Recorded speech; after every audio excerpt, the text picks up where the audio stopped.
Good morning students, कैसे हो students. Last class में हमने पढ़ा था कि मोनोकोटिलिडन्स डाइकोटिलिडन्स क्या होते हैं, सीड्स कैसे ग्रो करते हैं और जर्मिनेशन प्रोसेस होता क्या है और क्या कुछ नेसेसरी कंडीशंस होती हैं जर्मिनेशन के लिए। तो स्टूडेंट्स, ये कुछ इन क्लास एक्टिविटी है, लास्ट क्लासेस के बेस पे हम इसको परफॉर्म करेंगे। तो स्टूडेंट्स आइए देखते हैं। इसमें फर्स्ट है a plant that produces seeds with one cotyledon is called। तो स्टूडेंट्स, जो वन cotyledon वाले प्लांट्स होते हैं जो सीड्स प्रोड्यूस करते हैं वन cotyledon वाली, उसको हम क्या बोलते हैं, डाइकॉट या मोनोकॉट। तो स्टूडेंट इसका आंसर होगा मोनोकॉट। नेक्स्ट देखिए, the outer most part of the seed is called embryo या फिर सीड कॉट। तो स्टूडेंट इसका आंसर होगा सीड कॉट। नेक्स्ट है the factors that are necessary for seeds to germinate. तो स्टूडेंट्स, कौन कौन से फैक्टर्स हैं जो जर्मिनेशन के लिए नेसेसरी या ज़रूरी होते हैं। तो स्टूडेंट्स वो हैं water, warmth and air. Students, ये फैक्टर्स भी जर्मिनेशन प्रोसेस पर इफ़ेक्ट करते हैं, सनलाइट एंड फर्टिलाइज़र भी, लेकिन ये नेसेसरी नहीं होते, इनके बिना भी एक सीड जर्मिनेट कर जाता है। Students, did you know a variety of tomato plants grow in Galapagos Islands? The seeds of these plants germinate only when they are eaten by a tortoise and pass through its digestive system. Students, क्या आपको पता है कि एक Galapagos islands हैं जहाँ पर खूब सारे टमाटोज के प्लांट्स ग्रो होते हैं, लेकिन स्टूडेंट्स जो ये टमाटो के सीड्स होते हैं उधर, ये तभी जर्मिनेट होते हैं जब वो टमाटोज किसी एक टोर्टोइज के द्वारा खाया जाए और उसके डाइजेशन सिस्टम या डाइजेस्टिव सिस्टम के द्वारा पास हो जाए। तो स्टूडेंट्स देखिए, ये कितना इंटरेस्टिंग फैक्ट था। ऐसे स्टूडेंट्स अब आगे बढ़ते हैं। Do all seeds germinate? Students, क्या हमारे सारे सीड जर्मिनेट हो पाते हैं? तो स्टूडेंट चलिए पढ़ते हैं। All seeds do not germinate. सभी सीड्स जर्मिनेट नहीं होते students. Seeds from a raw fruit will not germinate because they are not fully formed.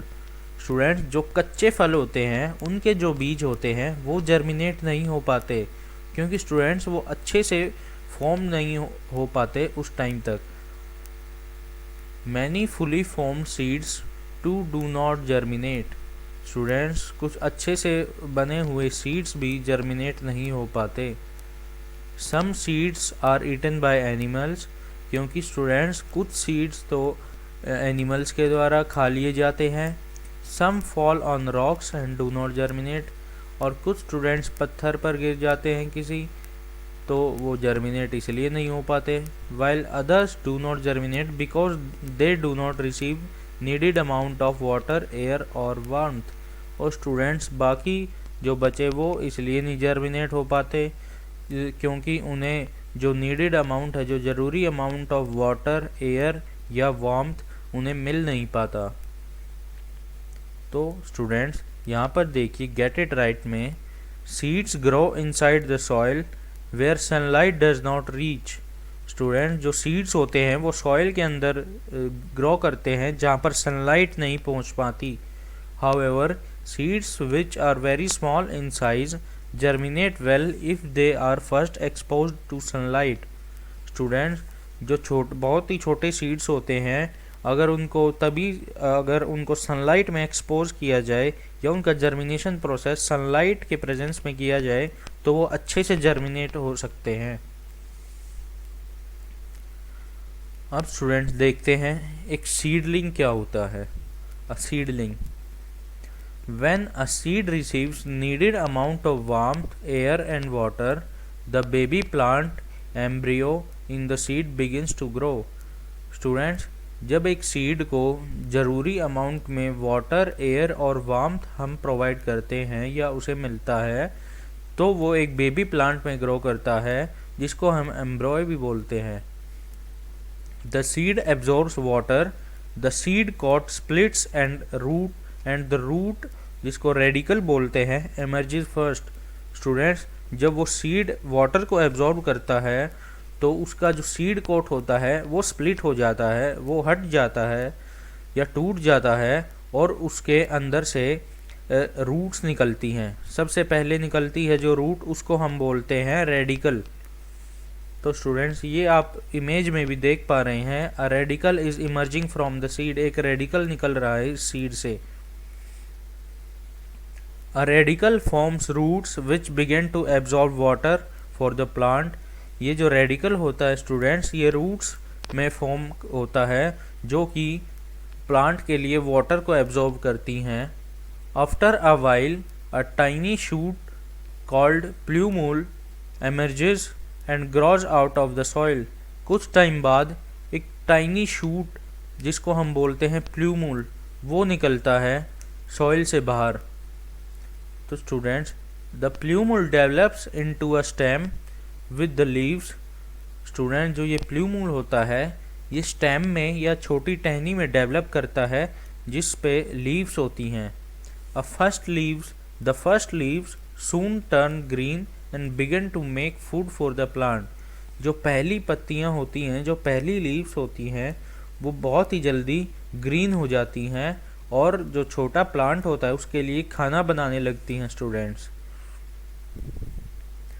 The roots get bigger and new leaves develop on the shoot. Student, जो ये roots होती हैं ये bigger size, अपना size increase करती जाती हैं और जो लीव्स और जो शूट पे लीव्स डेवलप करना शुरू हो जाती हैं। The cotyledons remains attach to the shoot. जो कोटिलेडन्स होते हैं स्टूडेंट्स, वो शूट पर अटैच रहते हैं। They provide food to the seedling until the leaves make enough food for the plant. Students, जो ये कोटिलेडन्स होते हैं ये क्यों अटैच रहते हैं शूट पर? इन्हें तो, इनका काम तो बस उसको प्लांट्स को ग्रो करना है। प्लांट्स ग्रो होने के बाद तो इन्हें चले जाना चाहिए, टूट जाना चाहिए। लेकिन स्टूडेंट्स, ये इसलिए अटैच रहते हैं ताकि जो ये छोटी लीव्स होती हैं ये अगर जितना ज़रूरत है प्लांट के लिए उतना खाना ना बना पाएँ तो ये खाने की सप्लाई प्लांट को कर दें। तो students, in most dicotyledonous plants, the cotyledons turns green and make food for the seedlings for a few days. तो स्टूडेंट्स, जो ज़्यादातर जो डाइकोटिलीडनस प्लांट्स होते हैं उनमें जो ये कोटिलीडन्स होते हैं ये ग्रीन हो जाते हैं और कुछ दिन तक ये प्लांट के लिए खाना बनाते रहते हैं। अब देखिए आप स्टूडेंट, ये सारी चीज़ें इस इमेज में भी देख पा रहे हैं। ये कुछ सीड्स हैं, फिर कोटिलीडन्स दिखा रखा है हमें, ये रूट्स भी दिख रही हैं स्टूडेंट्स हमें। ये फर्स्ट लीव्स हैं जो प्लांट्स की आई हैं, ये प्लांट की स्टेम है। और स्टूडेंट्स, ये रूट्स देखो कैसे ग्रो कर रही हैं। पहले छोटी थी, फिर थोड़ी ज़्यादा हुई, फिर थोड़ी उससे ज़्यादा हुई और फिर और ज़्यादा हुई, और स्टेम भी ग्रो कर रही है। और स्टूडेंट्स, ये कोटिलीडन्स देखिए, पहले जो येलोइश थे अब ग्रीन हो गए हैं प्लांट के लिए खाना बनाने के लिए। तो स्टूडेंट, ये हैं stages of germination in a bean seed. अब देखिए स्टूडेंट्स, पहली क्या होती है? When the seed germinates the root grow downwards the soil. जब सीड जर्मिनेट होता है तो जो रूट्स होती हैं प्लांट्स की वो ज़मीन के नीचे की तरफ ग्रो करती हैं। और सेकंड में क्या होता है? The shoot grows upward towards the light. जो शूट होते हैं वो लाइट की तरफ, ऊपर की तरफ, ज़मीन से बाहर निकलने की कोशिश करते हैं। Sorry students. द रूट्स, अब थर्ड है students, the roots get bigger and new leaves grow on the shoot. और स्टूडेंट्स, जो रूट्स होती हैं वो बड़ी हो जाती हैं और जो नए पत्ते होते हैं, जो नई लीव्स होती हैं वो ग्रो करनी शुरू हो जाती हैं स्टूडेंट्स। अब स्टूडेंट्स आगे देखिए, the seedling is a baby plant. जो सीडलिंग होता है स्टूडेंट्स उसे एक बेबी प्लांट बोलते हैं। It needs proper amount of warmth air, water, sunlight and a fertile soil to grow into the healthy plants. Students, ये जो बेबी प्लांट होता है, इसको एक हेल्दी प्लांट में, एक बड़े प्लांट में ग्रो करने में क्या चीज़ों की ज़रूरत होती है? तो स्टूडेंट्स, उन्हें प्रॉपर अमाउंट में वाटर, वार्मथ, एयर, सनलाइट और एक फर्टाइल सॉइल की ज़रूरत होती है students. A seedling will die if it does not get proper amount of water, sunlight, warmth और air. स्टूडेंट्स, वो जो सीडलिंग होता है वो मर जाएगा अगर इनमें से हम उसको proper amount of water, sunlight, warmth और एयर उसको हम नहीं देंगे या उसको नहीं मिलेगी, तो वो सीडलिंग स्टूडेंट्स मर जाएगा। Students, did you know sprouts are germinated seeds, they are good for health. Students, जो ये हमारे स्प्राउट्स होते हैं, हमारे वो जर्मिनेटेड सीड्स होते हैं, तो स्टूडेंट्स उन्हें हमें खाना चाहिए, वो हमारी हेल्थ के लिए काफ़ी बेनिफिशियल होते हैं, काफ़ी प्रोटीन्स, मिनरल्स उनमें होते हैं स्टूडेंट्स, तो उन स्प्राउट्स को हमें खाना चाहिए। तो स्टूडेंट्स आगे देखते हैं सीड डिस्पर्सल कैसे होता है। तो students, once the seeds are fully formed they must find a place to germinate. Students, जब एक सीड अच्छे से बन जाता है तो उस सीड को एक जगह, एक प्लेस की ज़रूरत होती है जहाँ पर वो जर्मिनेट कर पाए। If all the seeds fall near the mother plant they may not get enough space, sunlight, water and nutrients from the soil to grow. Students, अगर वो सभी सीड्स उस प्लांट के एक ही जगह पर गिर जाएं तो स्टूडेंट्स हो सकता है उन्हें अच्छे से जगह ना मिले जर्मिनेट करने के लिए, या प्रॉपर सनलाइट ना मिले, या उस सॉइल से प्रॉपर वाटर और न्यूट्रिएंट्स ना मिले ग्रो करने के लिए। तो इसलिए students they must move away और disperse from the mother plant. तो उनको उस मदर प्लांट से दूर जाने की और फैलने की ज़रूरत पड़ती है। The spreading away of seeds is known as seed dispersal. तो स्टूडेंट्स, इन सीड्स को फैलने का जो ये प्रोसेस होता है इसको हम बोलते हैं सीड डिस्पर्सल। अब स्टूडेंट्स, सीड डिस्पर्स होते कैसे हैं, चलिए देखते हैं। Students, seeds are dispersed by wind, animals, explosion और वाटर। तो स्टूडेंट्स, ये कुछ कंडीशंस होती हैं जिनकी मदद से सीड्स को डिस्पर्स किया जा सकता है। तो स्टूडेंट्स, पहला देखते हैं हम डिस्पर्सल बाय विंड।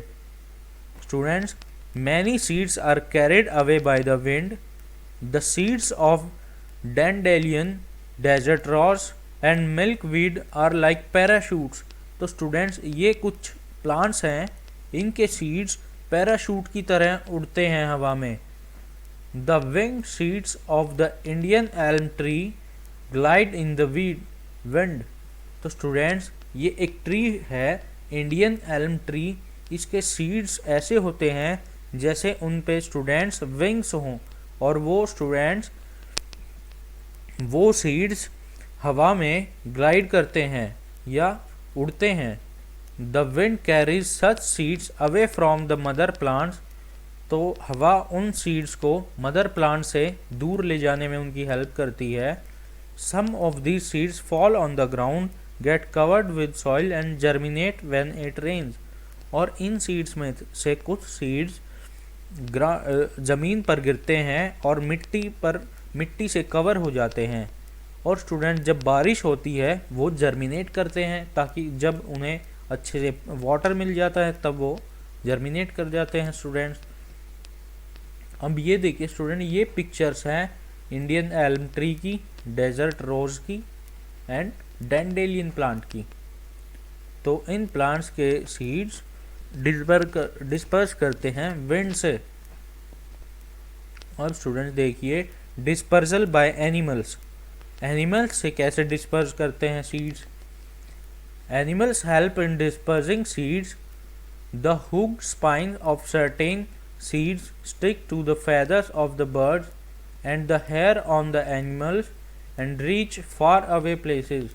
Students, जब कोई बर्ड या कोई एनिमल किसी प्लांट्स के टच में आता है तो स्टूडेंट्स उस प्लांट के जो सीड्स के जो छोटे छोटे कांटे होते हैं वो उन पे चिपक जाते हैं या उन पे अटक जाते हैं, उन एनिमल्स या प्लांट्स, उसकी बर्ड्स की स्किन पे, और वो उनके साथ किसी दूर किसी जगह पर चले जाते हैं जहाँ पर जाके वो डिस्पर्स हो जाते हैं। Many kinds of ripe fruits are eaten by birds, squirrels and bats. Students, काफ़ी पके हुए फल बर्ड्स द्वारा, स्क्वेरल्स द्वारा और बैट्स द्वारा खाए जाते हैं। These animals often take fruits to far away places। और स्टूडेंट्स, ये एनिमल्स ये जनरली ज़्यादातर उन फ्रूट्स को, उन बीजों को, उन फ्रूट्स के बीजों को खाने के बाद काफ़ी दूर दूर तक जगहों पर लेके जाते हैं। Most seeds eaten by animals come out in their droppings undigested. Student, जो ये जो सीड्स होते हैं जो वो प्लांट्स खा जाते हैं, तो ये काफ़ी उनकी जो अनडाइजेस्टेड फूड जो उनके बॉडी से बाहर निकलता है, तो स्टूडेंट उसके थ्रू वो निकल जाते हैं। और प्लांट और people also help in spreading seeds far away from where they grow naturally. और स्टूडेंट, इंसान भी ऐसा ही करता है, इंसान भी काफ़ी बार सीड्स को एक प्लेस से दूसरे प्लेस पर स्प्रेड करने में उनकी हेल्प करता है। स्टूडेंट्स, अब स्टूडेंट्स देखते हैं डिस्पर्सल बाय एक्सप्लोजन। स्टूडेंट्स, ये कैसे होता है, चलिए देखते हैं। In some plants such as a lady finger and peas, the dried fruit explodes spreading the seeds away from the mother plant. Student, ये जैसे कुछ प्लांट हैं जैसे कि लेडी फिंगर और जो पीज होती हैं, जो फली होती हैं स्टूडेंट्स, उनमें क्या होता है स्टूडेंट्स, उनमें एक्सप्लोड हो जाता है। एक्सप्लोड मीन्स वो फट जाती हैं, और जिससे कि उसके अंदर जो उनके सीड्स होते हैं वो थोड़ी दूर चले जाते हैं अपने मदर प्लांट से, ताकि वो जर्मिनेट कर पाएँ अच्छे से। अब स्टूडेंट देखिए dispersal by water. Seeds of plants that grow in और near water bodies are carried by water to different places. Students, जो वाटर बॉडीज़ के आसपास जो प्लांट्स ग्रो करते हैं, उनके सीड्स वाटर बॉडीज़ में या उस पानी पे गिरते हैं और वो पानी के साथ काफ़ी दूर किसी जगह पर चले जाते हैं। For example, coconut may drift for several months in sea before reaching land. जो कोकोनट होता है स्टूडेंट्स, वो पानी पर कई महीनों तक स्टूडेंट्स पानी पर तैरता रहता है, और ताकि वो किसी लैंड पर पहुंच सके, या उस लैंड पर पहुंचने से पहले वो काफ़ी समय तक उस वाटर बॉडी पे, किसी रिवर पे या किसी सी में, समुद्र में वो तैरता रहता है। Students, seeds of water plant such as hydrilla, lotus and water lily are light and spongy. तो स्टूडेंट्स, जो हाइड्रिला जो प्लांट होता है और लोटस और वाटर लिली जो होते हैं, उनके सीड्स काफ़ी हल्के और स्पंजी होते हैं। Students, therefore they float on water and are carried to far away places by flowing water. तो स्टूडेंट्स, वो हल्के और स्पंजी होने की वजह से वो वाटर पर तैरते हैं, फ्लोट करते हैं, और वाटर उन्हें काफ़ी दूर तक ले जाता है जहाँ पर जाके वो जर्मिनेट कर पाते हैं। तो स्टूडेंट्स, ये कुछ टॉपिक्स थे जो आज हमने पढ़े, जैसे कि जो डिस्पर्सल ऑफ सीड्स हमने देखा, कैसे डिस्पर्स करते हैं सीड्स, और स्टूडेंट्स हमने देखा जर्मिनेशन प्रोसेस के बारे में, और एक सीडलिंग के बारे में भी हमने पढ़ा। तो स्टूडेंट्स, आज की वीडियो में, आज की क्लास हम इतना ही रखेंगे। आज की क्लास में, नेक्स्ट क्लास में आगे का चैप्टर कंटिन्यू करेंगे। आपको आज इतना ही पढ़ना है।